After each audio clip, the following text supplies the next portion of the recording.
2025 সালের আইএসএল হবে কিনা সন্দেহ, কিন্তু ইস্টবেঙ্গল দল গঠন করতে বসে নেই।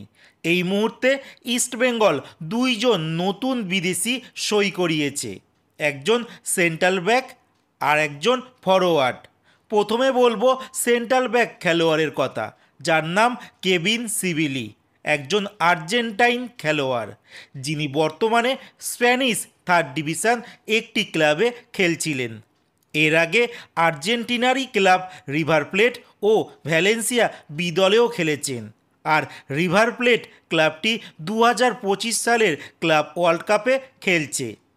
এবার বলবো ফরওয়ার্ড পজিশনের খেলোয়াড়ের কথা, যার নাম হামিদ আহাদাদ, একজন মরক্কান খেলোয়াড়। আর Hamid Ahaddad last club Wydad AC, যে ক্লাব 2025 সালের ফিফা ক্লাব ওয়ার্ল্ড কাপ খেলছে। এবার দেখার পালা ইস্টবেঙ্গলে এসে এই দুই খেলোয়াড় নিজেদের নামের প্রতি কতটা সুবিচার করতে পারে।